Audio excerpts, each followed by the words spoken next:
ओम नमः श्री परमहंसास्वादितचरणकमलचिन्मकरन्दाय भक्तजनमानसनिवासाय श्रीरामचन्द्राय वागीशाय वदने लक्ष्मीर्यस्य च वक्षसि यस्यास्ते हृदये संवित्तं नृसिंहमहं भजे।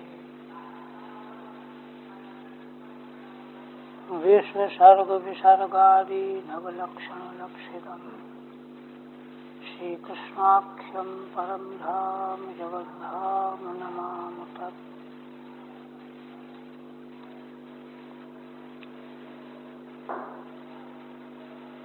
परम आदरणीय यति वृंद, भक्त वृंद एवं श्रोत,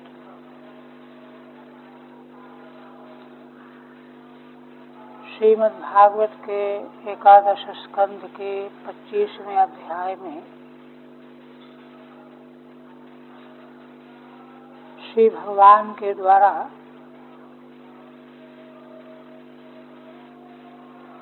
त्रिगुणात्मिका वृत्तियों का स्वरूप विवेचन किया जा रहा है। किस लिए? तो उपक्रम में श्रीधर स्वामी ने स्पष्ट किया था कि प्रकृति पुरुष का विवेक हो जाने पर भी जब तक गुणात्मक वृत्तियों पर विजय नहीं प्राप्त हो जाएगी, उनका पूरी तरह से त्याग नहीं हो जाएगा, तब तक शांति नहीं मिलेगी। इसलिए भगवान तीनों गुणों की पृथक पृथक सात्विक राजस तामस वृत्तियों का पहले उपदेश किया और फिर तीनों गुणों के मिश्रण से होने वाली वृत्तियां, है ना, जिसमें भगवान ने अहंता ममता मूलक जो सारा लोक व्यवहार है, यह मिश्रित त्रिगुण वृत्तियों का परिणाम है। इस क्रम से उपदेश करते हुए फिर आगे चल करके भगवान ने तत्त गुणों की प्रधानता से कैसी कैसी वृत्तियां प्रकट होती हैं, इसका निरूपण करते आ रहे हैं। 18 तक हुआ था ना।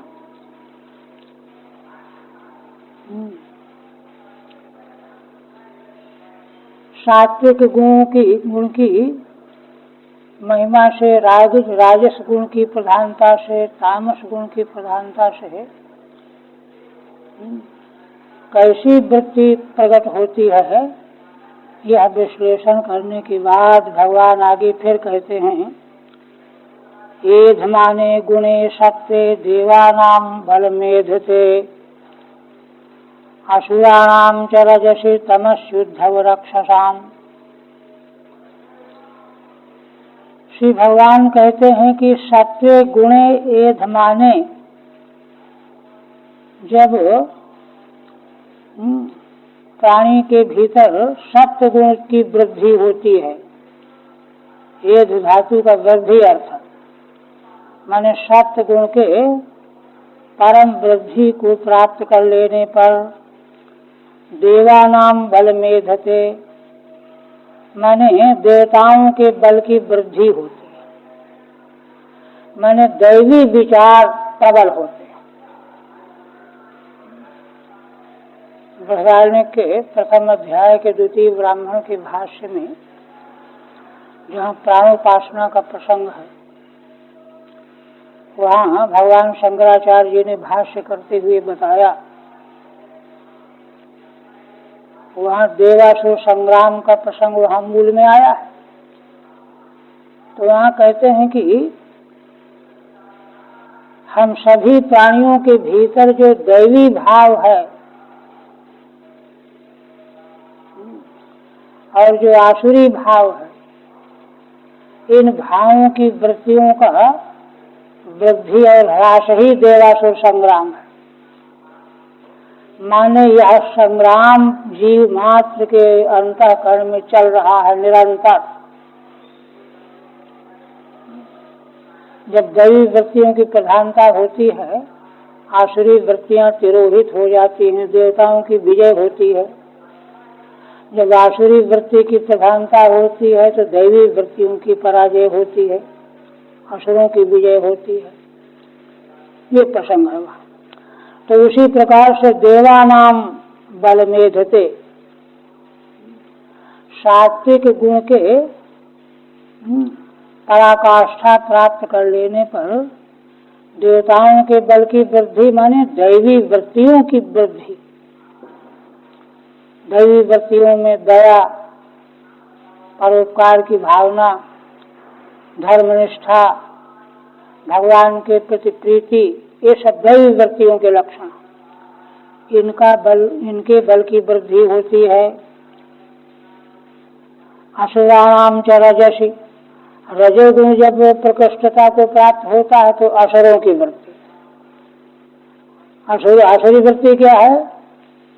अपने इंद्रियों की तृप्ति के लिए हिंसा करो, लूटो, घसोटो, चोरी करो, कुछ भी करो। तमस्युद्धव राक्षसाम, और तमोगुण की जब वृद्धि होती है तो राक्षसों की वृत्ति बढ़ती।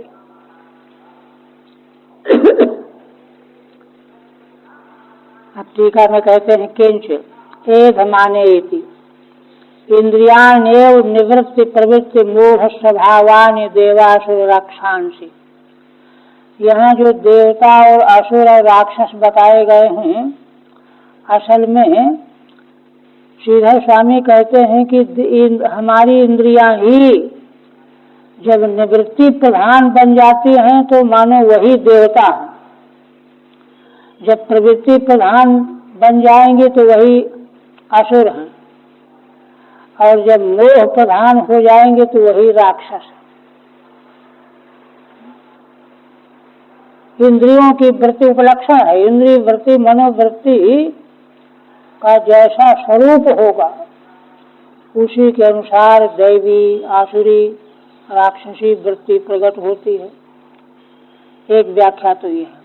यदवा अथवा प्रसंगाद आधिदैविका नाम गुणानाम उत्कर्ष कार्यान युक्तानीति क्रियम। श्रीधर स्वामी कहते हैं कि भगवान ने इस श्लोक में माने आदि भौतिक उत्कर्ष और अपकर्ष का भगवान पीछे वर्णन कर चुके हैं, आध्यात्मिक और आदि भौतिक। अब आधिदैविक का वर्णन किया नहीं गया, तो आधिदैविक का प्रसंग प्राप्त वर्णन यहाँ भगवान कर रहे हैं। आधिदैविक गुणों का उत्कर्ष और अपकर्ष का कार्य क्या है? तो आधिदैविक गुणों का उत्कर्ष ही दैवी भाव और अपकर्ष जो है आसुरी भाव, और आधिदैविक गुणों का जो है मोहकत्व जो है राक्षसी भाव। ये अभिप्राय। इसी प्रकार से भगवान कहते हैं गुणोत्कर्ष से ही अवस्था भेद भी है।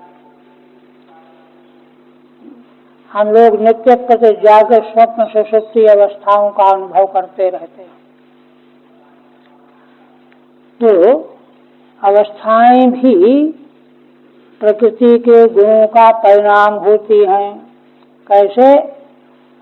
तो कहते हैं सत्वाद जागरणं विद्यात्, जागरण अवस्था सत्व गुण का परिणाम है।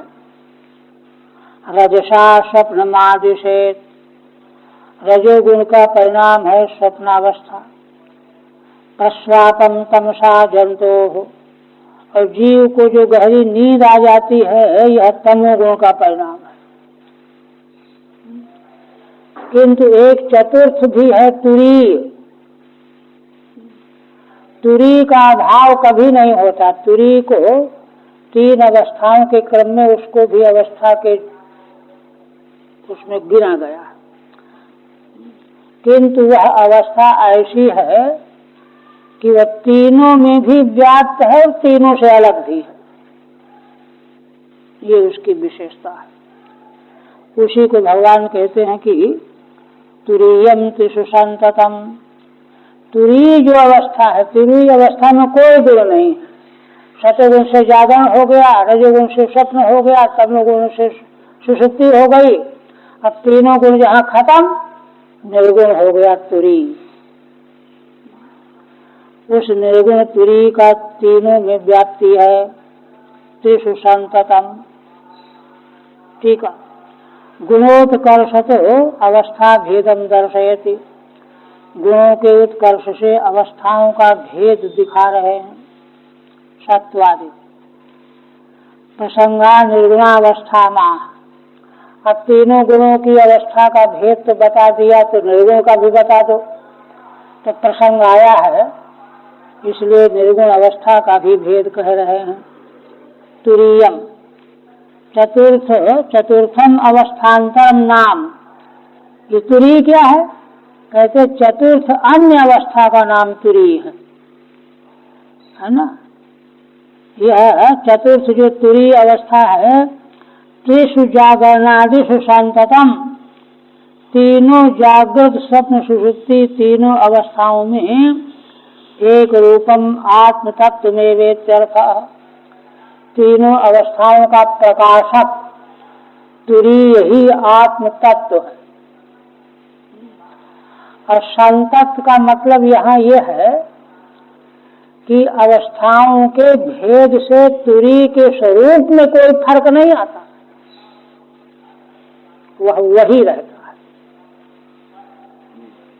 क्योंकि अवस्थाएं तो उपाधि से हैं, उपाधि को आत्म चैतन्य केवल प्रकाशित कर देता है। जो चीज जैसी है वो दिखने लगेगी, बस। उन अवस्थाओं से उसको कुछ भी लेना देना नहीं है। इसलिए संततम माने एक रूपता, ज्यों का त्यों रहता है। एक रूपम आत्म तत्व में वेत्यर्थः। वह तुरीय जो है एक रूप आत्म तत्व ही है। आप कहते हैं कि गुणों का उत्कर्ष होने से और अपकर्ष होने से फर्क क्या पड़ता है, तो अंतर बताना। उपरि परिगच्छन्ति सत्वेन ब्राह्मणा जनाः तमसाधूध अधूध आमुख्यात् रजसांतरचारिणः। श्री भगवान कहते हैं कि देखो,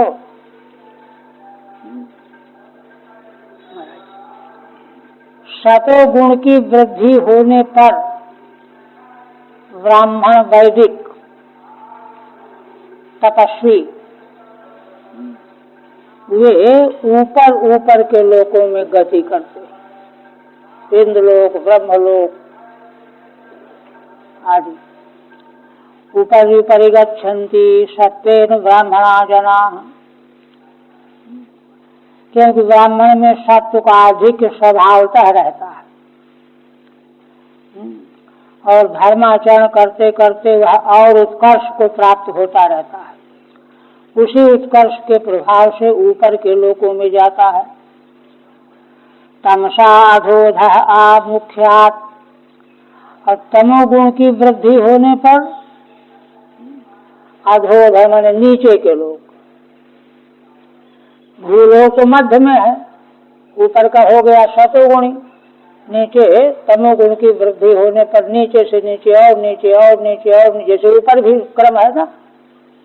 हाँ, महालोक, जनलोक, तपलोक, सत्यलोक, ऐसे नीचे अतल वितल सुतल तलातल रसातल महातल पाताल। अधोधा आमुख्यात। आमुख्यात का मतलब यह है कि निकृष्टता, अधा पतन की पराकाष्ठा, स्थावर योनि। ईंट पत्थर बन गए, शिला बन गए,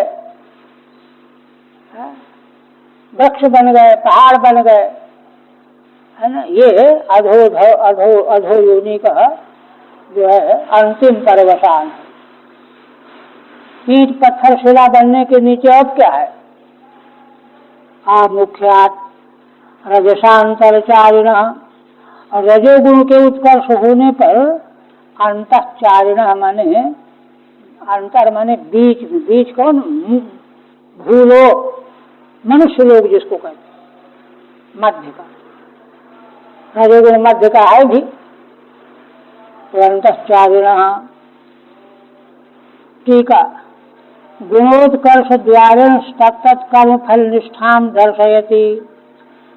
श्रीधर स्वामी कहते हैं गुणों का उत्कर्ष होने से ही वही द्वार है, तत्त कर्म फल की निष्ठा जो अनिवार्य रूप से प्राप्त होती है जीवों को, तो उसका द्वार है गुणों का उत्कर्ष। उत्कृष्ट गुण ही ऊंचे से ऊंचे स्थान पर पहुंचाते हैं, फल देते हैं। निकृष्ट से निकृष्ट गुण जो है नीचे ले जाते हैं। दर्शयति उपरि उपरिति ब्राह्मणा वेदानुष्ठान युक्ता, है ना, वैदिक अनुष्ठान से में युक्त रहने वाले, लगे रहने वाले।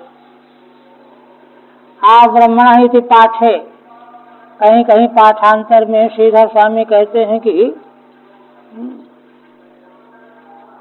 गच्छन्ति ब्राह्मण माने ब्रह्मलोक पर्यंत, शतोगुण के उत्कर्ष से ऊपर के लोकों में तारतम्य करते करते ब्रह्मलोक सबसे ऊंचे है, उससे बड़ा कोई फल नहीं है।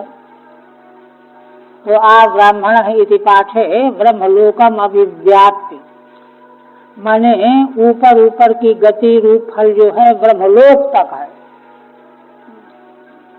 बृहदारण्यक के भाष्य में भगवान शंकराचार्य कहते हैं वैदिक समग्र कर्मानुष्ठानों में अश्वमेध कर्म और उसका विज्ञान, इससे बढ़ करके कोई भी कर्म नहीं।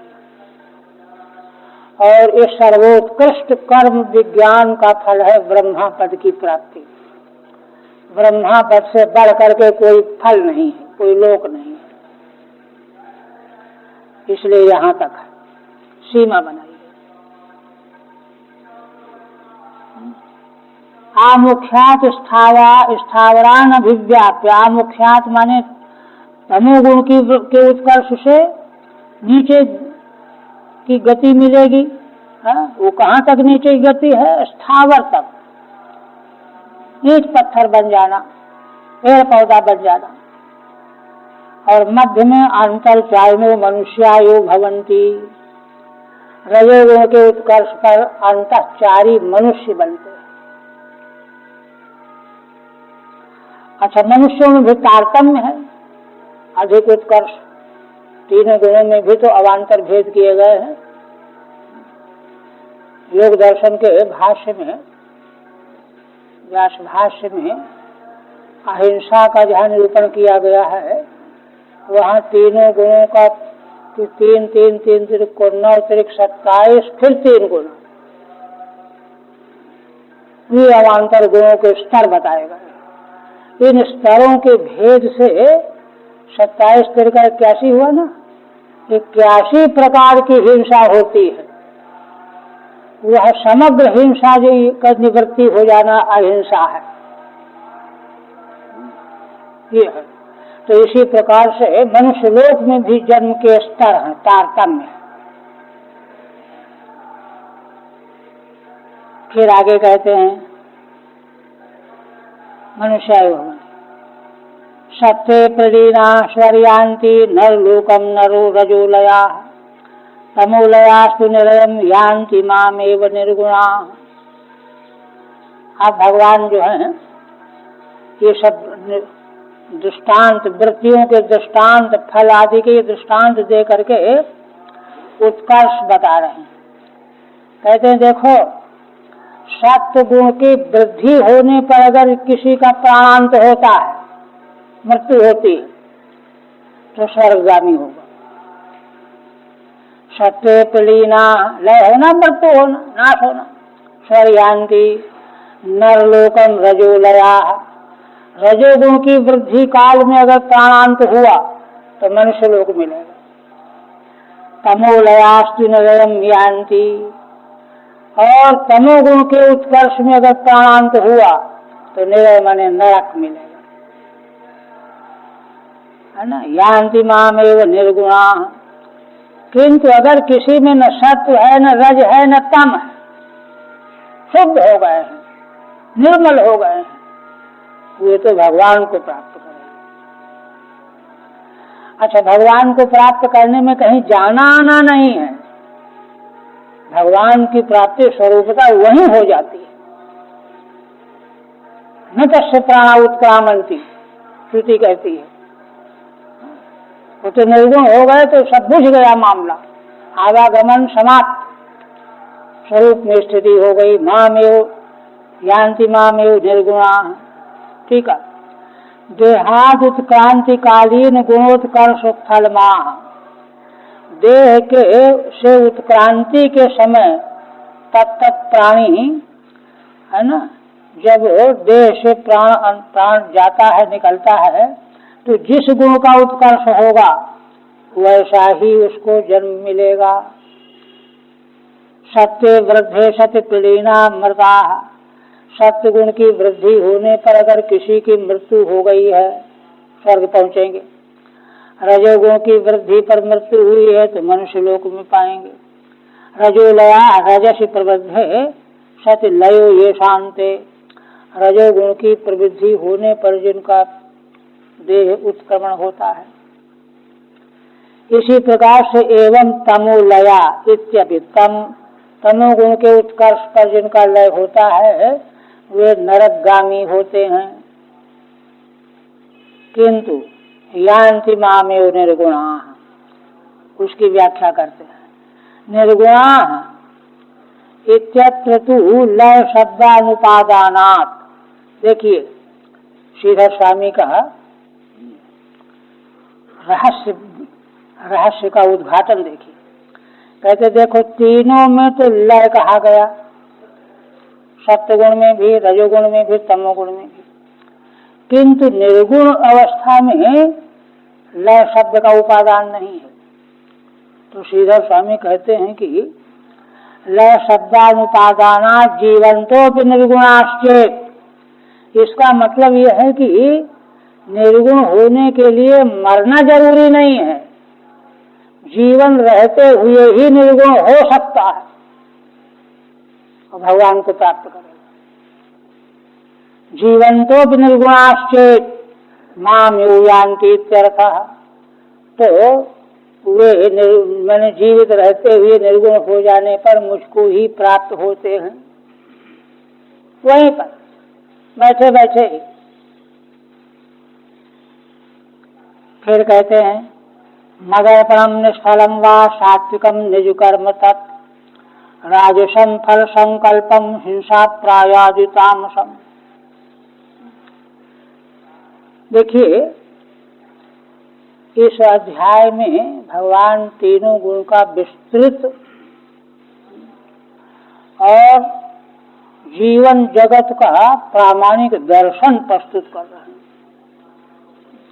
कोई चीज छूटने न पावे, नहीं तो क्या है, मुख्य मुख्य जैसे परीक्षार्थी जो है मुख्य मुख्य प्रश्न तैयार कर लेते हैं, उसी तरह से मुख्य मुख्य बात बोल करके आगे बढ़ जाए, किंतु नहीं, भगवान के हृदय में कितनी करुणा है, अनुग्रह है कि सारा सब कुछ करतला मलकवत स्पष्ट करके बता रहे हैं।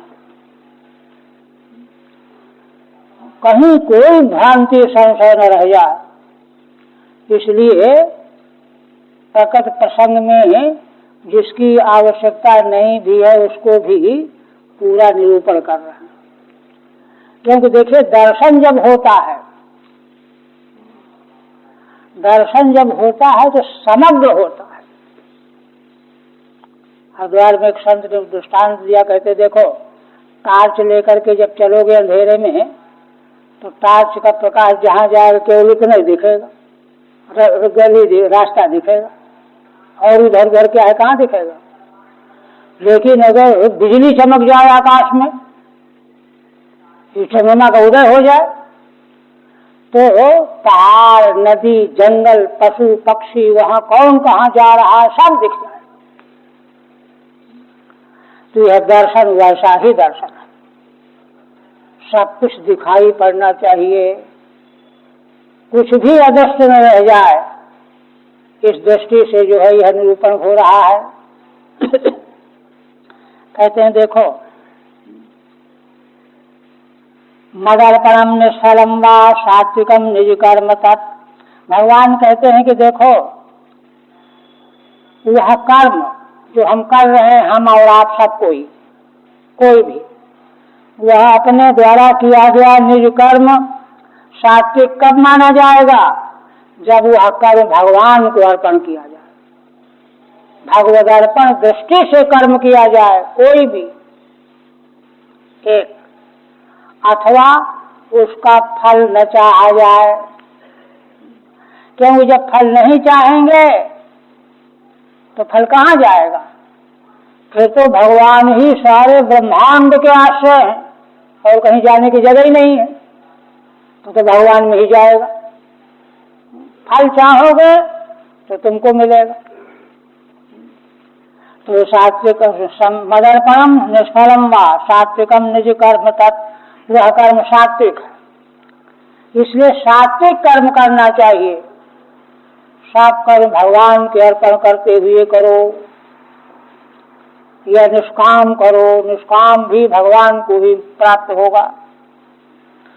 राजसम फल संकल्पम, रजोगुणी कर्म कौन है?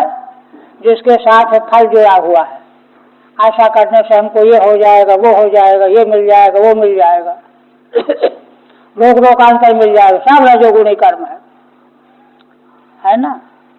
राजसम फल संकल्पम हिंसा प्रायादि तामसम। अच्छा, कोई कर्म ऐसा है हमारा शत्रु मर जाए, इसके घर में आग लग जाए, ये हो जाए, वो हो जाए, है ना, जिससे चढ़ा हुआ है वो तमोगुणी कर्म हो गया। देखिए, तब जाकर के ठीक है, इदानीम गुणोत्कर्ष कृतमेव तत्त फल साधन कर्म वैत्रैविध्यम। श्रीधर स्वामी कहते हैं कि इस समय गुणों के उत्कर्ष के द्वारा, है ना, उन कर्मों के फल और साधन रूप जो कर्म का त्रैवेद्य है वह बता रहे हैं। कैसा साधन कैसा फल, है ना, सात्विक साधन सात्विक फल, राजस साधन राजस फल, ये बता रहे हैं। मदर्पणम, भगवान को अर्पण किया हुआ कर्म, मत प्रीत उद्देश्य कृतम, भगवान को प्रसन्नता के उद्देश्य से जो कर्म किया जाता है। इसीलिए देखिए, सारा वैदिक कर्म साधन भगवान की प्रसन्नता के लिए। सवर्णाश्रम धर्म तपसा हरितोषणात्, विष्णु पुराण का श्लोक है। अपने अधिकारानुसार कर्म करने को तप कहते हैं भगवान, और उस तप से भगवान प्रसन्न हो जाते हैं, संतुष्ट हो जाते हैं। संतुष्ट होने से क्या होता है? स्वयं उत्पद्यते ज्ञानम क्षयात् पापस्य कर्म, पाप कर्म का क्षय हो जाने से ज्ञान अपने आप उत्पन्न हो जाता है। तो ये है ना। तो कहते हैं कि मत प्रीत उद्देश्य न कृतम निष्फलम केवलम, अथवा कोई फल नहीं चाहा गया, है ना, केवल कर्म किया गया। दास भावे नैव कृतम, है ना, दास भाव से कर्म किया गया, वह भी जो है ना, सात्विक है। माने तात्पर्य वहां ये होता है कि हम क्या कर सकते हैं, भगवान के देने लायक कर्म करने लायक हम हैं ही नहीं, इसलिए हम तो भगवान की आंख मूंद करके सेवा कर रहे हैं। अब भगवान को देने के लिए कर्म, महाराज जी कहा करते थे, कहते थे कि देखो, जब भोजन बनाओगे, भगवान को भोग लगाओगे, नियम है तुम्हारे यहाँ, तो तुमको सोचना पड़ेगा कि अरे अशुद्ध चीज भोजन में सम्मिलित नहीं होनी चाहिए, भगवान को अर्पण करना, श्रेष्ठ को अर्पण करने वाला दूषित भोजन दिया जाएगा क्या? तो वहीं तुम्हारा सदाचार दृढ़ हो जाएगा, है ना। तो इसलिए जो हो ऐसा सामर्थ सरल है, वो सोचता है कि हम भगवान के देने लायक कर्म हमसे हो ही कहाँ पाएगा, इसलिए हम तो भगवान की सेवा करेंगे, पैर दबाएंगे, झाड़ू लगाएंगे, भगवान यहाँ बैठे हैं, सेवा। तो यह भी सात्विक, एकदम सात्विक है, श्रीधर स्वामी का भाव है। दास भावे नहीं कृतम निजम कर्म नित्यादि तत्सात्विकम। जो निज अपना जो कर्म हमारे लिए शास्त्र ने आज्ञा दिया है, वह कर्म चाहे भगवान को अर्पण बुद्धि से, चाहे केवल भगवान के दास रूप से सेवा बुद्धि से किया गया, वह सात्विक है। दूसरा फलम संकल्पते अस्मिन् सत्, दूसरा जिसमें फल हमारे मन में बैठा हुआ है कि हमको ये मिल जाए वो मिल जाए, वो रजोगुणी हो गया। और तीसरा हिंसा प्रायम हिंसोद्देश्य कृतम हिंसा बहुलम चो, हिंसा के उद्देश्य से हिंसा बहुल कर्म किया गया, वह तामस हो गया। आदि शब्दात दंभ मात्सर्यादि कृतम, आदि से जो है दंभ माने दिखावा के लिए, और मात्सर्य माने अरे मुझसे बढ़कर के कौन है, धर्मात्मा, है ना। इन सब बातों को लेकर के जो कर्म किया जाएगा वह भी तामस तमोगुणी हो जाएगा। इसके बाद फिर कहते हैं, है ना, कैवल्यम सात्विकम ज्ञानम, ये तो कर्म की बात हुई। अब ज्ञान भी 3 प्रकार का, कितना जो है मूल्यवान विवेचन भगवान प्रस्तुत कर रहे हैं। कैवल्यम सात्विकम ज्ञानम रजो वैकल्पिकम च यत् प्राकृतम तामसम ज्ञानम मन्निष्ठम निर्गुणम स्मृतम। श्री भगवान कहते हैं कि देखो, कैवल्य ज्ञान सात्विक ज्ञान है, एकमात्र आत्मवेदम सर्वम ब्रह्मवेदम सर्वम, केवल अद्वितीय आत्म तत्व के अलावा और कुछ है ही नहीं। यह ज्ञान उपलब्ध करना शास्त्र के द्वारा, महान पुरुषों के प्रवचन के द्वारा, तो यह सात्विक ज्ञान माना जाएगा। रजोगुणी ज्ञान कौन है? रजो वैकल्पिकम च यत्, जिसमें विकल्प है। विकल्प माने संसार ही विकल्प है ना। जिस ज्ञान के द्वारा संसार का नानात्व जाना जाता है, संसार ऐसा है वैसा है, ऐसे हुआ वैसे हुआ, रजोगुणी ज्ञान। प्राकृत ज्ञान क्या है? तामसम प्राकृतम ज्ञानम, प्राकृत ज्ञान तामस है, जो केवल खाने सोने के अलावा कुछ जानता ही नहीं है, मंद बुद्धि है ना। पशुओं जैसा ही जिसका जीवन बह रहा है, चल रहा है, खाओ पियो काम करो सो, वह तामस ज्ञान है ना। किंतु तीनों गुणों से परे मन निष्ठम निर्गुणम स्मृतम, भगवान निष्ठ जो ज्ञान है वह तो निर्गुण है, वहाँ सात रजतम तीनों गुणों का प्रवेश है। देखिए, अब यहाँ विचार करने की बात है कि कैवल्य ज्ञान को भगवान ने सात्विक बताया, अब मन निष्ठम निर्गुणम स्मृतम बताया। तो असल में बात क्या है? बात यहाँ यह है कि कैवल्य को व्यक्ति जब बुद्धि के विवेचन के द्वारा छानबीन करके जानता है ना। बुद्धि जो है विवेचनाशील होती है, इसको हटाओ उसको हटाओ, उसको ले लो उसको हटाओ उसको ले लो, इस तरह से ऊहापोह करते करते तब जाकर के कैवल्य का ज्ञान होता है। अच्छा ऐसा कैवल्य है। तो देखिए, इस कैवल्य ज्ञान की प्राप्ति पर्यंत जो ऊहापोह जुड़ा हुआ है, तो वह ज्ञान सात्विक कोटि में होकर रह जाएगा। किंतु भगवत निष्ठ ज्ञान होगा जब, तब क्या होगा? भगवत निष्ठ ज्ञान क्या है? सब कुछ वासुदेव ही है, बुद्धि, मन, शरीर, अंतःकरण ये अलग अलग कुछ नहीं, सब कुछ वासुदेव भगवान ही है ना। वहां गुणों का कोई प्रवेश ही नहीं है। यह ज्ञान मन निष्ठ भगवत निष्ठ ज्ञान जो है निर्गुण ज्ञान है। तो यह है कि कैवल्य ज्ञान के बाद जो है, क्योंकि कैवल्य ज्ञान के अनंतर भगवत निष्ठ ज्ञान आसानी से प्राप्त हो जाता है। तो टीका में कहते हैं इदानीम सगुण निर्गुण भेदेन ज्ञानादीनाम चातुर्वेद्यम। सीधा स्वामी कहते हैं कि है ना, इस समय भगवान ज्ञान आदिकों को सगुण और निर्गुण का दूर तक विवेचन चलेगा, चातुर्वेद्य बताएंगे। सब में तीनों गुणों वाला और निर्गुण वाला ये बताएंगे। कैवल्यम माने देहाद व्यतिरिक्तात् विषयम। कैवल्य ज्ञान क्या है?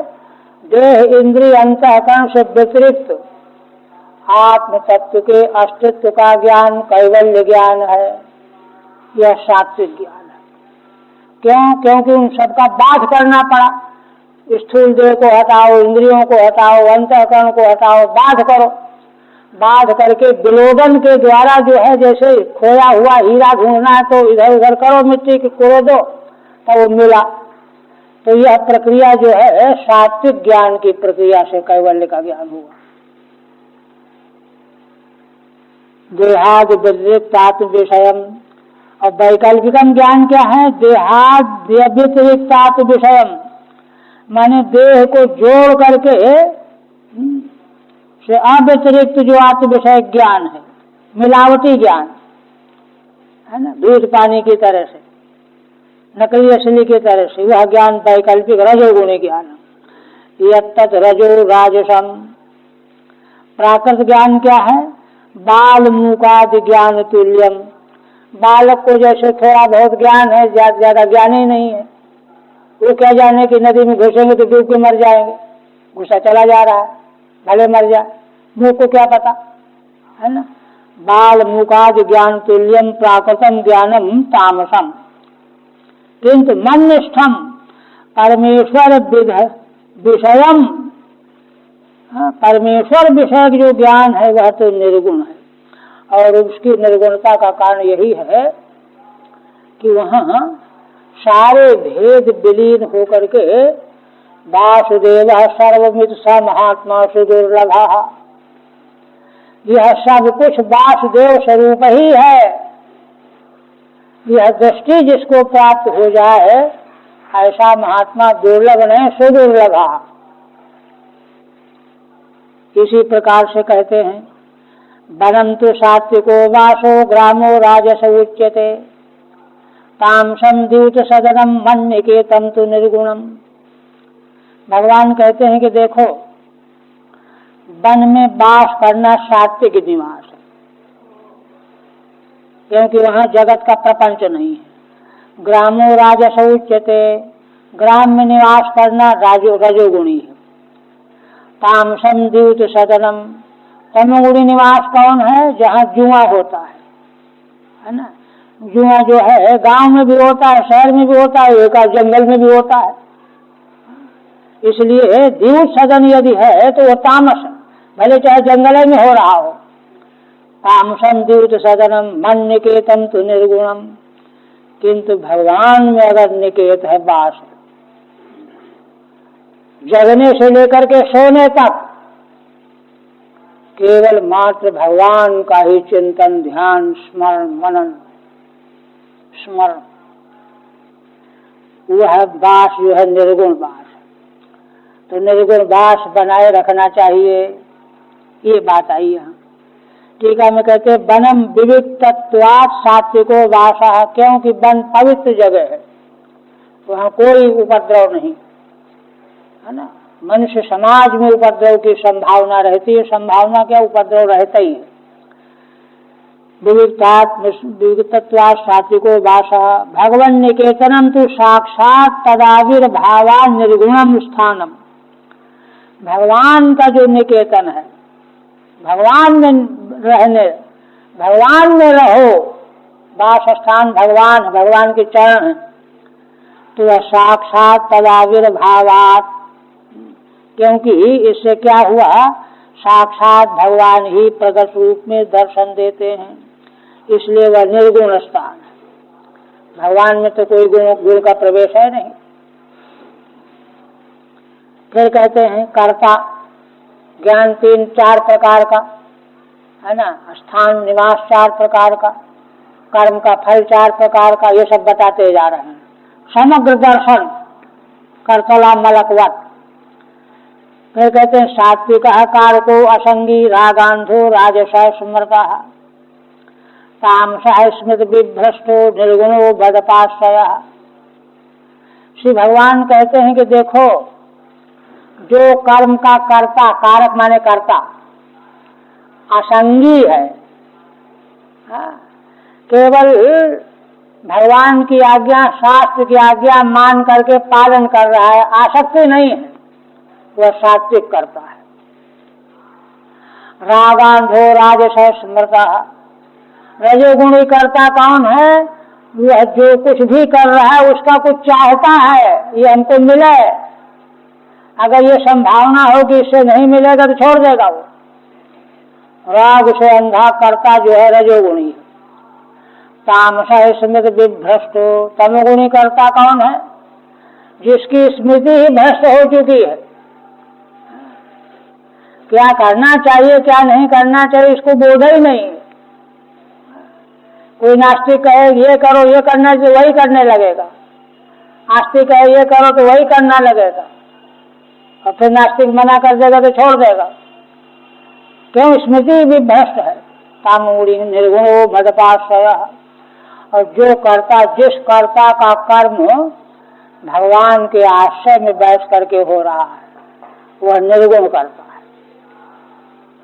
ठीक है, कारक माने कर्ता, करोति इति कारक, कर्तार्थ में मूल प्रत्यय हुआ। असंगी माने अनासक्ता, संग्रहिता। रागांधो अत्यभिनिवेशवान, रजोगुणी करता कौन, जो रागांध है, अत्यंत अभिनिवेश करने वाला है। जिसमें विभ्रष्टो अनुसंधान शून्य, जिसके भीतर अनुसंधान ही नहीं है। कहीं जाना हो, सीधे रास्ते जा रहा है, टेढ़े कहीं दूसरे चल जाए, घूम जाएगा, उसको होता नहीं कि जो इधर जाएंगे तो नहीं पहुंचेंगे। मदपाशो मदेक शरण, भगवान के आश्रय वाला कर्ता कौन होता है, जो केवल मात्र भगवान की शरण ग्रहण करने वाला होता है। सही निरहंकारत्वा निर्गुण, कहते हैं निर्गुण कैसे हो गया, कहते हैं देखो उसमें अहंकार नहीं है, भगवद अर्पण बुद्धि वाला अहंकार नहीं। गुण देखो अहंकार के ही आश्रय में रहते हैं, अहंकार शून्य होने पर गुणों का कोई मतलब ही नहीं, सतरजतम खत्म। तो भगवद आश्रय वाले में अहंकार राहित्य के कारण कोई गुण नहीं, निर्गुण है वह। इसी प्रकार से सात्विक्याध्यात्म की श्रद्धा, कर्म श्रद्धा तो राजसी, तामस्य धर्मे या श्रद्धा मत सेवायाम तो निर्गुणा। अब श्रद्धा भी 4 प्रकार के भगवान कह रहे हैं, है ना। देखिए इनमें 3 प्रकार जो है इनको छोड़ करके चौथे प्रकार को ग्रहण करना है। सात्विक आध्यात्म की श्रद्धा, सात्विकी श्रद्धा कौन, आध्यात्मिकी माने आत्मज्ञान विषयनी जो श्रद्धा है, अध्यात्म शास्त्र परिशीलन के विषय में, वो सात्विकी श्रद्धा है। और कर्म श्रद्धा तो राजसी, कर्म के प्रति जो श्रद्धा बनी रहती है रजोगुणी होती है। तामस्य धर्मे या श्रद्धा, तमोगुणी श्रद्धा कौन है, अधर्म में ही जो धर्म बुद्धि बना करके लगा हुआ है तो अधर्म, किंतु उसमें धर्म बुद्धि बना करके लगा हुआ है, श्रद्धा कर रहा है ना। या श्रद्धा है ना वो तामसी है। मत सेवायाम तो निर्गुणा, किंतु भगवान की सेवा में जो श्रद्धा होती है कि हमको न ज्ञान चाहिए न, है ना, कर्मकांड चाहिए, हमको तो भगवान चाहिए। तो भगवान की सेवा वाली श्रद्धा निर्गुणा श्रद्धा है। ठीक है। अधर्मे धर्म दिया श्रद्धा, और सब स्पष्ट है। केवल अधर्म तामसी श्रद्धा कहा है, अधर्म में धर्म बुद्धि बना करके जो श्रद्धा होती है उल्टी पुल्टी, वह तमोगुणी श्रद्धा है। इसी प्रकार से अब 3 प्रकार का भोजन आहार, 4 प्रकार का, 4 जगह है। पथ्यम पूतम अनायस्तम आहार्यम सात्विकम स्मृतम राजसम चेन्द्रिय प्रेष्ठम तामसम चातिदाशुचि। 3 ही प्रकार है।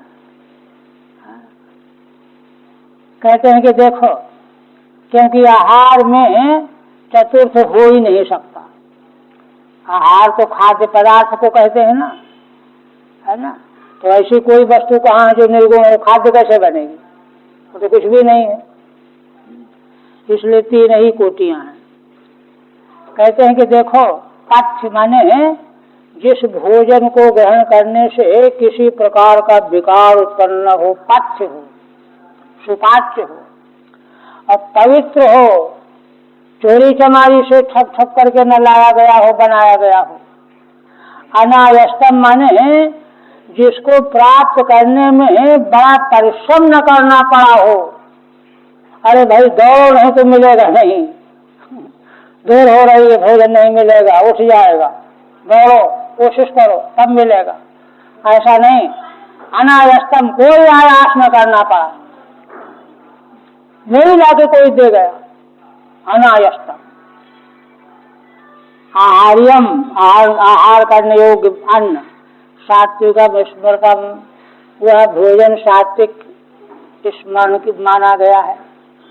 राजस आहार कौन है? इंद्रिय प्रेष्ठम, इंद्रियों को जो अच्छा लगे, स्वादिष्ट हो, रबड़ी मलाई वगैरह वगैरह। और तामसम चातिदाशुचि, तामसी आहार कौन है? जिसको सेवन करने से आरती माने दुख ही मिले, पेट दर्द करने लगे, सिर दर्द करने लगे और अपवित्र हो, दुख पहुंच देने वाला और अपवित्र, ये तामस आहार है। टीका में कहते पथ्यम माने हितम, हितकारी, पूतम माने शुद्धम, अनायस्तम माने अनायासतः प्राप्तम, बिना आयास के प्राप्त हो गया हो। आहार्यम माने भक्ष्य भोज्यादि, है ना, आहार करने योग्य, आहार का। इंद्रियाणाम प्रेष्ठम, है ना, इंद्रियों को बड़ा प्रिय हो जो आहार हो, रजोगुणी। क्यों? भोग काले सुखदम, जिस समय उसको भोजन करेंगे तो बड़ा आनंद आएगा, सुखद होगा। जैसे कटु, खट्टा, नमकीन, ऐसे लोग खाते हैं ना। और तमोगुणी कौन है? आतिदाशुचि, दैन्यकरम अशुद्धम, जो दुख पैदा करने वाला, दीन बनाते, अशुद्ध भी, है ना। क्या शब्दान मन निवेदितम निर्गुणम मित्यभिप्रेतम, देखिए ये सीधा स्वामी ने अपने से निकाला। कहते चकार से ऐसा अर्थ लगा लो कि अगर भोजन भगवान को निवेदित कर दिया गया है वह निर्गुण हो गया। भगवान को निवेदित किए बिना अन्न ग्रहण ही नहीं करना है, वो निर्गुण हो जाएगा। एक बार दिल्ली में कोई आर्य समाजी थे, तो सनातनी जो थे वो तो भोजन में भगवान को भोग लगा करके प्रसाद पाते थे। तो आर्य समाजी ने पूछा कि क्यों पंडित जी आप भोजन बनाते हैं भगवान को भोग, तो भगवान क्या भोजन खाते हैं क्या? तो समझ गए उनका अभिप्राय। वो तो अवतार बात मानते ही नहीं है ना। तो कहा कि अरे ये प्रश्न तो हम तुमसे करने वाले थे, हम तो जानते हैं कि भगवान खाते नहीं, भगवान केवल भाव देखते हैं, लेकिन हम तुमसे पूछने वाले थे कि तुम लोग भोग नहीं लगाते हो तो इसलिए डरते हो क्या कि भगवान कहीं खा ले जाए? ये जवाब दिया, शायद तुम लोग इसलिए भोग नहीं लगाते हो कि भगवान ही खा जाए तो हमको क्या बचे। वो शर्मिंदा हो गए। तो वास्तव में आस्तिकता आई। तो कहते हैं मन निवेदितम निर्गुणम इत्यभिप्रेतम। फिर कहते हैं सात्विकम सुखमात्मोत्थम विषयोत्थम तु राजसम तामसम मोहदैन्योत्थम निर्गुणम मदपाश्रयम। श्री भगवान कहते हैं कि देखो सात्विक सुख कौन है? जो केवल अपने भीतर से प्रकट हो, आत्मरति आत्मानंद, वो सात्विक। विषयोत्थम तु राजसम, विषय को प्राप्त करके जो सुख अनुभव में आता है रजोगुणी। तामसम मोहदैन्योत्थम, है ना। तमोगुणी सुख कौन है? मोह और दीनता के कारण, परिवार के प्रति मोह, दीनता, अरे हम इनके लिए कुछ कर नहीं पा रहे हैं, रो रहा है, दे दे, ये है ना, ये सब जो है तामस है। निर्गुणम मदपाश्रयम, किंतु निर्गुण सुख कौन है? जो भगवान के आश्रय से प्राप्त किया जाता है। उसकी बराबरी करने वाला कोई सुख ही नहीं है। ठीक है। आत्मोत्थम सुखम, आत्मा से उत्पन्न होने वाला सुख, है ना। मदपाश्रयम इत्यपि तु अत्यंत पदार्थ विषयत्वेन ज्ञान गदेव द्रष्टव्यम, है ना। मदपाश्रय कब की व्याख्या में श्रीधर स्वामी कहते हैं कि माने इत्यपि तु त्वंत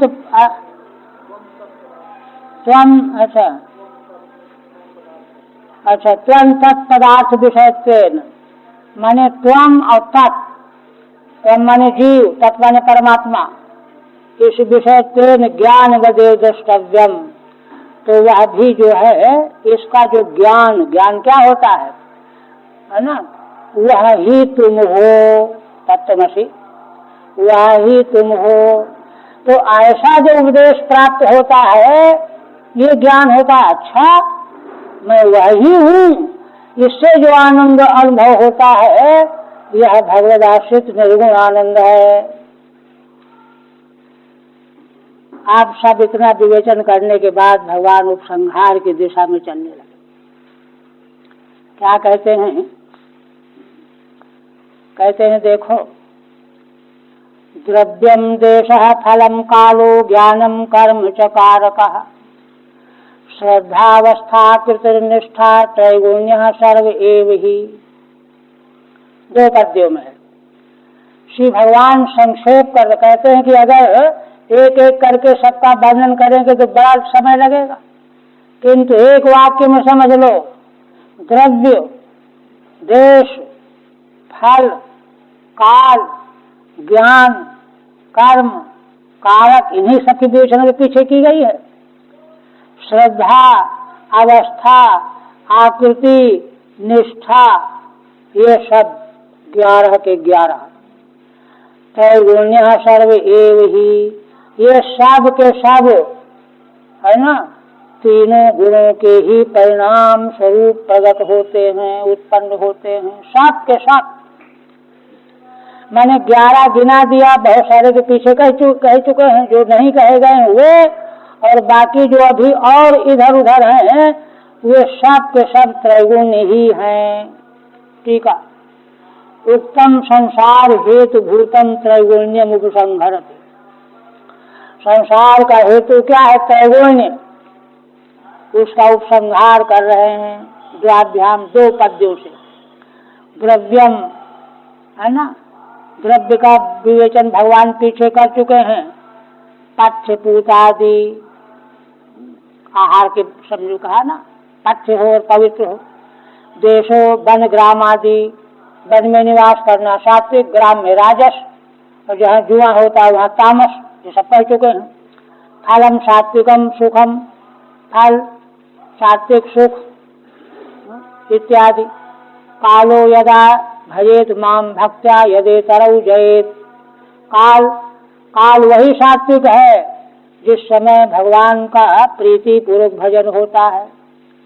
भजेत माम भक्त्या यदेतरौ, यदि तरौ जयेद इत्यादि ना, सात्विक पुरुष जो है ना, रजोगुण तमोगुण को ऊपर विजय पा लेता है, उन दोनों गुणों को जीत लेता है और भगवान के भजन में लग जाता है।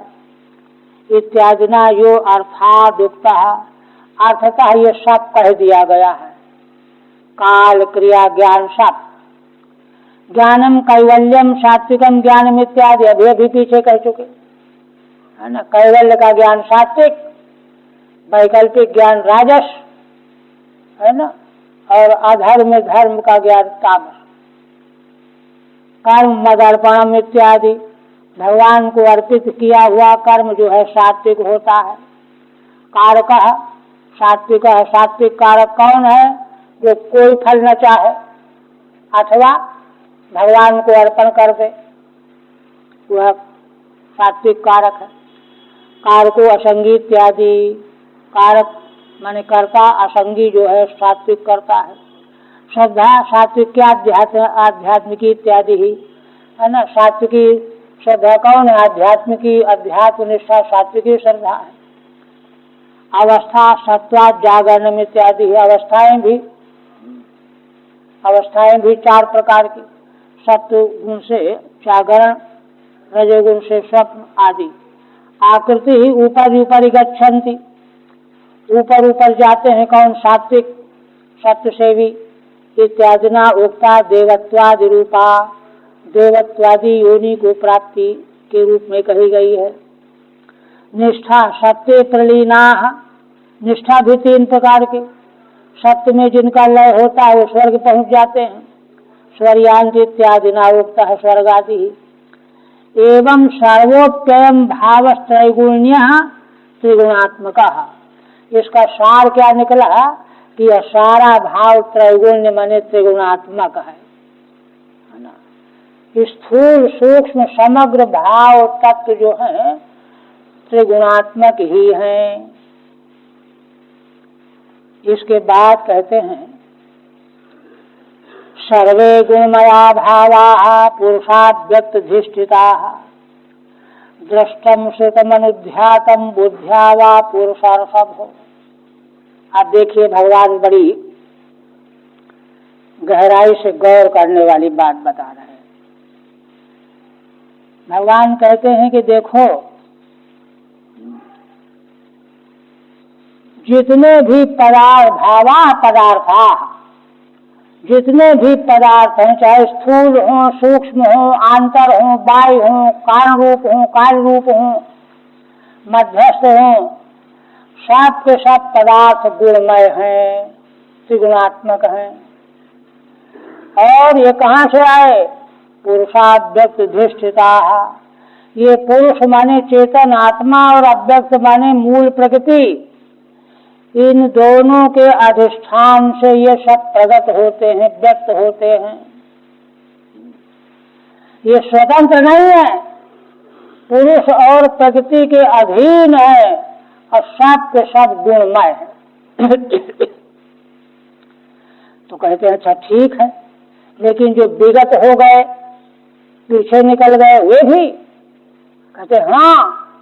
जो आगे आएंगे वे भी? हाँ वे भी। कहते हैं कि देखो, दृष्टम माने जो जो दिखाई पड़ रहा है वह, और श्रुतम माने जो दिखाई नहीं पड़ रहा है, केवल सुना जा रहा है शास्त्रों के द्वारा, पुराणों के द्वारा, इतिहास के द्वारा, है ना। वेदों में तो जो तीनों काल का जो है प्राकट्य बताया, भूतम भव्यम भविष्यं चो सर्वम वेदात् प्रसिद्ध्यति, वेद से ही सब प्रकाशित होता है। इसलिए दृष्टम अपने जीवन में देखा गया, श्रुतम माने जिसको दूसरे लोगों ने देखा वो बता रहे हैं, उनके बताने से हम सुन रहे हैं, या शास्त्र में पढ़ करके सुन रहे हैं, है ना। दृष्टम श्रुतम अनुध्यातम, अथवा कोई चीज ध्यान में आ गई स्वप्न वगैरह में, बुद्ध्या वा पुरुषार्थम, अथवा बुद्धि में कभी सोची समझी नहीं गई लेकिन आ गई एकाएक। इसका उल्लेख चतुर्थ स्कंद में किया गया है, जहाँ नारद जी से प्रश्न किया है, प्राचीन बदही को उपदेश कर रहे थे ना, वो है पुरंजनोपाख्यान के प्रसंग के आगे। तो वहाँ जो है महाराज ने प्रश्न किया है। तो वहाँ भगवान नारद जी ने कहा है कि देखो, स्वप्न ऐसे भी होते हैं जिनका इस जीवन से कभी पाला नहीं पड़ा, किंतु कभी न कभी वे देखे सुने गए हैं, तो उन्हें कहते बुद्धिया वा पुरुषार्थम हो। हे पुरुष सब श्रेष्ठ, बुद्धि के द्वारा जो जाने गए, निश्चित किए गए। ठीक है, न केवलम ऐसे हो, कहते केवल इतने ही नहीं, किंतु यावंत पुरुषाव्यक्त धिष्ठिता, जितने भी पुरुष और अव्यक्त मूल प्रकृति के अधिष्ठान से प्रकट होने वाले, प्रतीत होने वाले हैं, सर्वे भावा गुणमया एवं, सब गुणमय ही। प्रपंच दृष्टम इति, उसी का विस्तार है दृष्टम श्रुतम अनुध्यातम वगैरह, स्पष्ट है। ये भगवान ने विवेचन किया। फिर कहते हैं अब यह सब जो बात कही गई है अब तक भगवान के द्वारा, उसका प्रकृति में उपयोग क्या करना चाहिए वह बताने जा रहे हैं। क्योंकि मोक्ष के संबंध में यह उपयोगी चिंतन विचार भगवान ने बताया है। मोक्षोपयोगी चिंतन है, विचार है। यह क्या है? एता संसृतयः पुरुषो गुणकर्म निबंधना, है ना।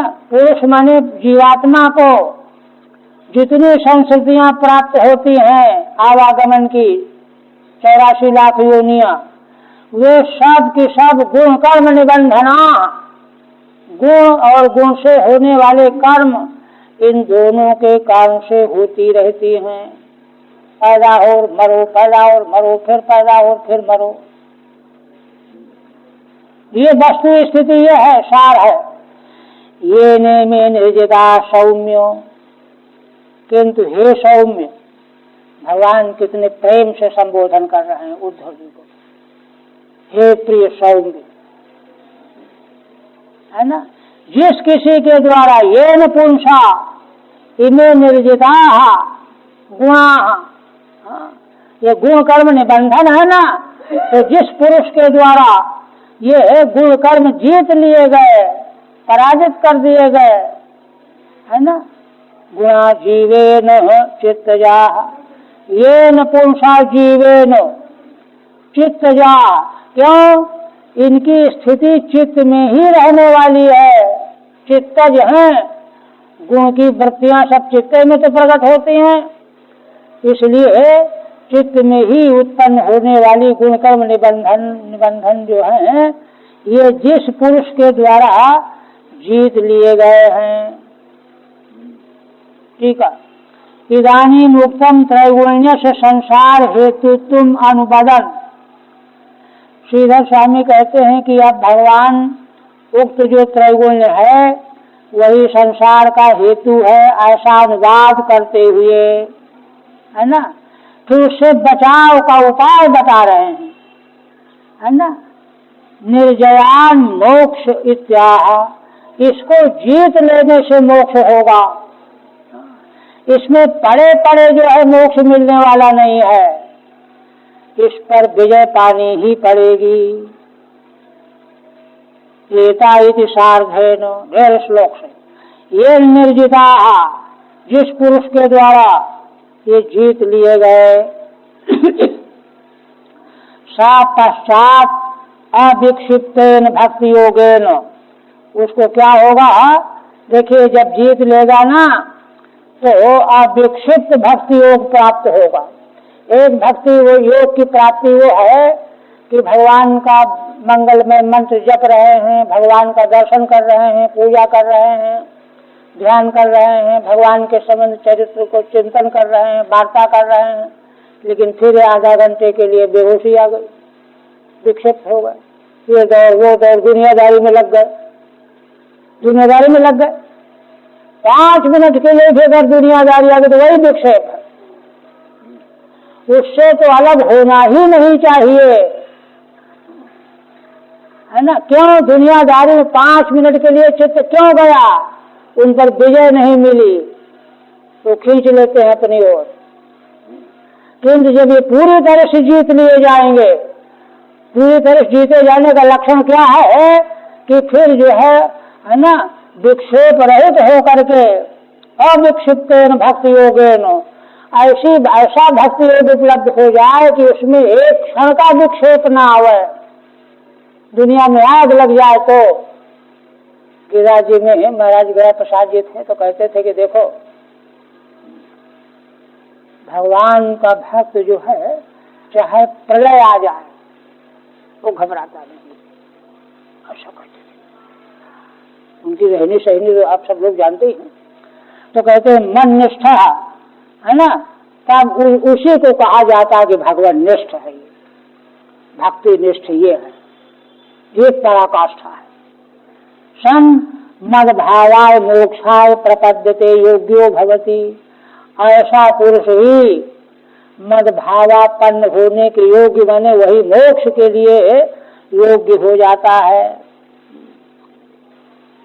फिर कहते हैं भक्ति योगेन मन्निष्ठो मद भावाय प्रपद्यते तस्मात् देहिमिमं लब्ध्वा ज्ञान विज्ञान संभवम। पिछले प्रसंग में आधी पंक्ति और है, माने ऐसे मन्निष्ठ जो भक्ति योग है वह मद भाव को, भगवत भाव को प्राप्त कर लेता है। यही मोक्ष है। और मोक्ष क्या है? भगवत भाव से एक क्षण के लिए भी च्युत न होना। इसलिए यह उपसंहार बता करके, प्रयोजन बता करके भगवान कहते हैं अनुग्रह पूर्वक, देखो कितना करुणा कर रहे हैं। इसलिए देखो उद्धव जी, तस्मात् देहिमिमं लब्ध्वा ज्ञान विज्ञान संभवम। यह देह मानव देह है, जिस देह में ज्ञान विज्ञान प्राप्ति की पूरी संभावना है, ऐसा है ये देह। इसको पा करके गुण संगम विनिर्धूय माम भजंत विचक्षणा, गुण की आसक्ति को एकदम मटिया मेट कर दो, ध्वस्त कर दो, देखो नहीं, सोचो नहीं, पूरी तरह समाप्त करके, है ना। माम भजंत विचक्षणा, हे विचक्षण विवेकियो, माम भजंतु लोक लकार है ना, मेरा भजन, मेरे भजन में लग जाओ। निसंगो माम भजेत विद्वान अप्रमत्तो जितेंद्रिय। लेकिन याद रखना, है ना, ऐसा नहीं कि 1 मिनट बैठ गए, 2 मिनट बैठ गए, नहीं। भगवान कहते हैं जो पूरी तरह से निसंग हो गया है, निसंग होने के लिए सब उपाय बताया गया, वही विद्वान माम भजेत। क्यों? क्योंकि वह अप्रमत्त हो जाता है, उसके जीवन प्रमाद रह नहीं जाता। प्रमाद क्यों नहीं रह जाता? क्योंकि जितेंद्रिय, इंद्रिय और इंद्रिय के विषयों से वह उपराम हो गया है, उनको जीत चुका है। ठीक है। तस्मात् विवेकिनाम इदमेव युक्तमित्याह, इसलिए विवेकियों के लिए यही युक्त है। तस्मादिति ज्ञान विज्ञानयो संभवो यस्मिन् तमिमं नरदेहम, जिस देह में ज्ञान विज्ञान प्राप्ति की पूर्ण संभावना है, ऐसे देह को प्राप्त करके यह करो। कितना स्पष्ट भगवान का उपदेश। भजन प्रकार माह, भजन कैसे करें? निसंग इति सार्धेन, व्यक्ति केवल कवायद करते रहते हैं, यहाँ गए वहाँ गए, लेकिन सब ढंग बता रहे हैं भगवान। निसंग हो सार्धे 1.5 श्लोक। फिर कहते हैं रजस्तमश्चाभिजयेत सत्व संसेवया मुनि। आप देखिए भगवान फिर साधन बता रहे हैं। कितनी करुणा है भगवान के हृदय में कि जीव कैसे ही मेरे पास आ जाए। इसके लिए भगवान जैसे माता पिता संसारी बालक के हित के लिए लाख उपाय करते हैं, उसकी उद्दंडता से उसको बचाना चाहते हैं, गलत काम में न जाए, ये इसलिए करना चाहते हैं, कितना क्या क्या करते हैं। उसी तरह से भगवान जीव मात्र का कितना हित चाहते हैं। कहते हैं कि देखो तरीकाओं समझ लो, है ना, शायद मन में बैठ जाए। रजस्तमश्चाभिजयेत सत्य संसेवया मुनि। मननशील विवेकी को चाहिए कि सत्य गुण का सेवन करते हुए रजोगुण तमोगुण की वृत्तियों पर पहले विजय प्राप्त कर ले, जीत ले उनको जीत लेगा, उनकी ओर जाना बंद, असंग हो गया। और फिर सत्य को, गुण तो तीनों जीतने हैं, लेकिन पहले सुंदर प्रसुंदर न्याय से सत्य गुण का आश्रय लेकर के दोनों गुणों को पराजित करो। और फिर सत्य गुण को सत्यम चाभिजयेद युक्ता नैरपेक्षण शांत भी। भगवान कहते हैं सत्य गुण पर विजय का ढंग क्या है? निरपेक्ष हो जाओ, शांत बुद्धि वाले होकर के निरपेक्ष हो जाओ। महाभारत रत्नावली में श्रुति कहती है केवल मोक्षापेक्षा काम संकल्पो बंधा। केवल मोक्ष की अपेक्षा करना, ये लोक मिले वो लोग मिले नहीं, मोक्ष मिले ये अपेक्षा करना भी बंद है। इसलिए निरपेक्ष, मोक्ष की भी अपेक्षा नहीं। ये कब होगा? शांत भी। बुद्धि जो है ऊहापोह करना बंद कर देती है। ऐसा करे। टीका सत्य संसेवया सात्विकान्य सेवेत। सात्विक पदार्थों का ही सेवन करना है। पुमान सत्य विवर्ध है इति प्रागुक्तया। 12वें अध्याय में भगवान ने यह बात कही। भगवान की भक्ति कैसे प्राप्त हो उसका ढंग बताया है भगवान ने 12वें अध्याय के प्रारंभ में ही। उसी को कहते हैं इति प्रागुक्तया। जो बात भगवान पहले कह चुके हैं उसी को फिर दोहरा रहे हैं। जीव कैसे ही कल्याण भागी बन जाए, परम कारुणिक भगवान जो है बार बार दोहरा करके, नहीं तो कोई सोचे कि हम तो कह चुके अब क्या कहने, क्यों कहें अब। ऐसा नहीं, जैसे जैसे उद्धार हो की संभावना हो जीव के कल्याण की, चाहे 20 बार कहना पड़े तो भगवान कहने को तैयार है। निरपेक्षण उपशमात्मकेन सत्य नहीं। देखिए निर्पेक्षता माने उपशमता जो है ये भी सत्य का, शुद्ध सत्य का स्वरूप है। सत्य गुण भी जब शुद्ध हो जाता है, निर्मल, तो उससे निरपेक्षता आती है। उस निरपेक्षता के द्वारा सत्य गुण को भी छोड़ दो। आप अंतिम में कहते हैं कि टीका हो गई ना इसकी, संपद्यते गुणैर्मुक्तो जीवो जीवं विहाय माम। जीवो जीव विनिर्मुक्तो गुणैश्चाशय संभवैः मयैव ब्रह्मणा पूर्णो न बहिर्नान्तरश्चरेत्। कहते हैं कि हे उद्धव जी, इस प्रकार से जीवः गुणैर्मुक्तः, हमने देखिए ऐसे होगा, जीवः गुणैर्मुक्तः, जीव जब प्रकृति के तीनों गुणों से बच गया, अलग हो गया, मुक्त हो गया, जीत लिया उनको, तो क्या होता है कि उसका जीवत्व खत्म। क्योंकि गुण उपाधि करके ही तो जीवत्व आया था, वह गुण से अलग हो गया, उपाधि खत्म हो गई। हाँ, जीवम माने जीवत्वम, जीव माने जीवत्वम विहाय, जीवत्वम विहाय माम संपद्यते, है ना, मुझ परमात्मा को प्राप्त हो जाता है, मत स्वरूप हो जाता है। जीवत्व रहा नहीं, जीव रहा नहीं। जीवत्व रहने पर जीव अलग है, जीवत्व खत्म, जीव खत्म, केवल मात्र भगवान रह गए। एवं च सति माम प्राप्नोति इत्याह, ऐसा होने पर वह मुझे प्राप्त हो जाता है, भगवान यह बात कहते हैं। हाँ? अच्छा, मूल रह गया अभी। अच्छा, मयैव ब्रह्मणा पूर्णो न बहिर्नान्तरश्चरेत्। कहते हैं कि जीवो जीव विनिर्मुक्तो गुणैश्चाशय संभवैः, कहाँ ध्यान चला जाता। कहते हैं इस प्रकार से जीव जब जीवत्व से विनिर्मुक्त हो गया, जीवत्व तो गुणकृत है, उनसे अलग हो जाने पर जीवत्व से विनिर्मुक्त हो गया। तब क्यों जीवत्व कहाँ से आया था?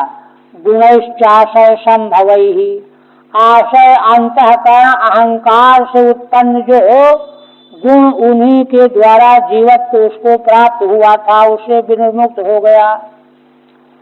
और तब ये जब हो गया तो मयैव ब्रह्मणा पूर्णः, तो मुझ परम ब्रह्म से परिपूर्ण हो गया, माने परम ब्रह्म ही हो गया।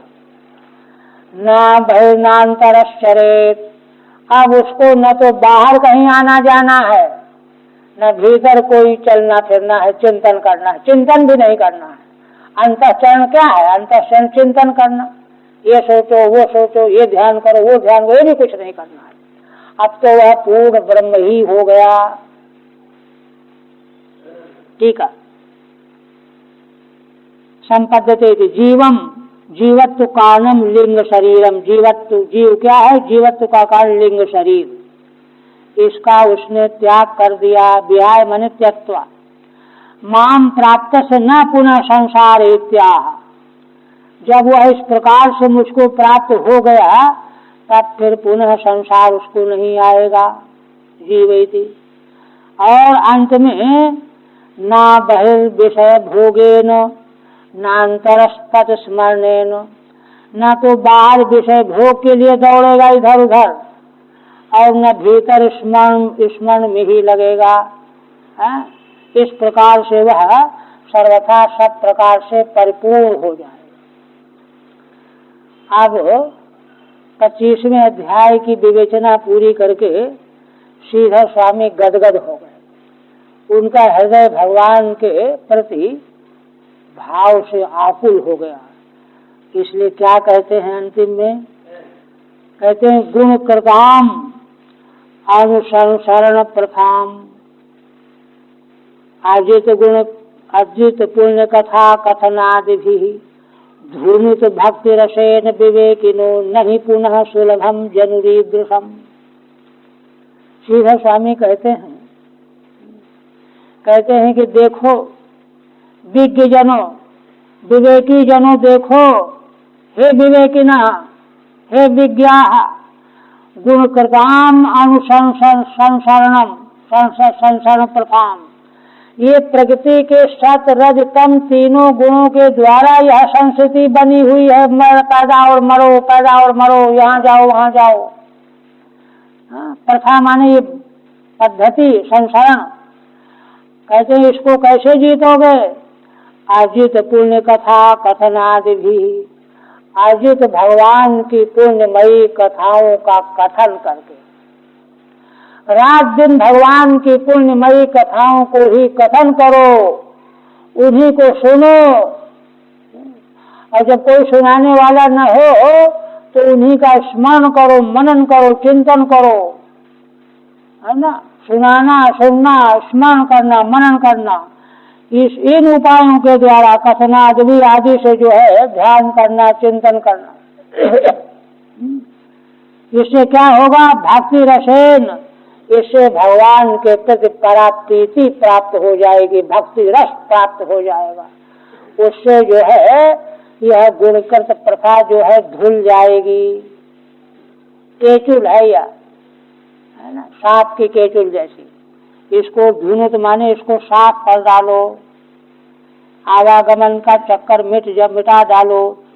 नहीं पुनः सुलभम जनुरीदृशम, अब देखो इसमें टाल मटोल नहीं करना, क्योंकि इस प्रकार का मूल्यवान मानव जीवन फिर पता नहीं मिले कि न मिले, सुलभ हो रही है, ऐसा नहीं कि मिल ही जाएगा। इसलिए इसमें विलंब न करो, लापरवाही मत करो। हरि ओम तत्त श्रीमद्भागवते महापुराणे एकादश स्कंधे भगवद उद्धव संवादे पंचविंशोऽध्यायः।